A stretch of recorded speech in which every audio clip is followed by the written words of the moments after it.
గౌరవనీయులైన రాష్ట్ర ముఖ్యమంత్రి యనమల రేవంత్ రెడ్డి గారికి నా హృదయపూర్వక నమస్కారములు. అలాగే వేదికను అలంకరించిన పెద్దలందరికీ నా నమస్కారములు. నా పేరు ఎం భువనకృతి. నేను జిహెచ్ఎస్ కృష్ణా కాలనీ ప్రభుత్వ ఉన్నత పాఠశాల కృష్ణా కాలనీలో 10/10 సాధించినాను. మాది వరంగల్ జిల్లా. మా నాన్న కార్పెంటర్ వర్క్ చేస్తారు. మేము కూలీ నాలి చేసుకుంటే గడిచే కుటుంబం మాది. నా విన్నపం ఏమిటంటే ఐఐటి జేఈ నీట్ వంటి కోర్సులు ప్రైవేట్ పాఠశాలల్లో ఉన్నాయి. 5వ తరగతి నుంచే ప్రైవేట్ పాఠశాలల్లో ఉన్నాయి. కానీ ప్రభుత్వ పాఠశాలలో అవి లేవు. అవి మనకు ప్రభుత్వ పాఠశాలలో కూడా తీసుకురావాలి. అలాగే మధ్యాహ్న భోజనము, రవాణా సౌకర్యము ఇలాంటివి ఎన్నో కలిగించాలి. నాణ్యమైన విద్య కోసం ఎక్కడి నుంచో పిల్లలు నడుచుకుంటూ వస్తున్నారు. ఇవన్నిటిని మీరు దృష్టి చేసుకొని గమనించాలి. అలాగే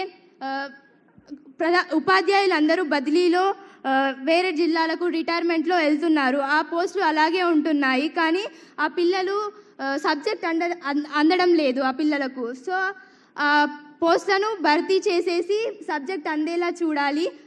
అలాగే పిల్లలు బట్టి 5 మెథడ్ కంటే ప్రాక్టికల్గా చదువుకుంటే ఎంతో మంచిగా ఉంటుంది, ఎంతో అర్థమవుతుంది, లైఫ్ అప్లికబుల్గా ఉంటుంది. అలాంటి దాటి కోసం ల్యాబొరేటరీలు, లైబ్రరీలు, ఇంకెన్నో ఎక్విప్మెంట్లు మా స్కూల్కి కావాలి, మా ప్రభుత్వ పాఠశాలకు కావాలి. ఇవన్నీ చాలా అవసరం. అలాగే మా పాఠశాలలో ఎప్పుడో నవంబర్లో మాకు సిలబస్ పూర్తి చేసినారు.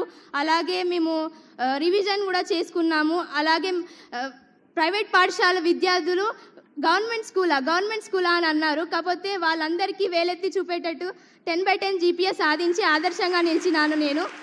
నాకు ఎంతో గర్వంగా ఉన్నది.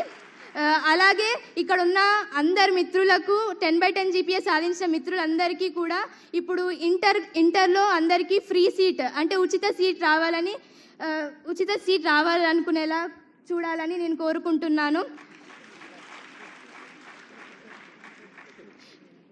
ఈ అవకాశం నాకు వందే మాతరం ఫౌండేషన్ ఇచ్చినందుకు నేను ఎంతో కృతజ్ఞతలు తెలుపుకుంటున్నాను. Thank you. ఓకే తల్లి, రంగం సిద్ధమవుతుంది అన్ని స్కూళ్ళకు కొనికే టీచర్లకు ఈ కోరిక మేరకు. అలాగే ఇక్కడికి వచ్చేసినటువంటి 229 స్కూళ్ళ హెడ్ మాస్టర్స్ తరఫున మరి మన నిజామాబాద్ డిస్టిక్ నరేందర్ గారు, జెడ్పీహెచ్ఎస్ ఆలూరు, ఈ స్కూల్లో 10/10 వచ్చినటువంటి విద్యార్థులు 6 మెంబర్స్కి వచ్చింది. ఒక 10/10 సగౌరవంగా గట్టి చెప్పడంతో వారికి స్వాగతం పలుకుదాం. ఈరోజు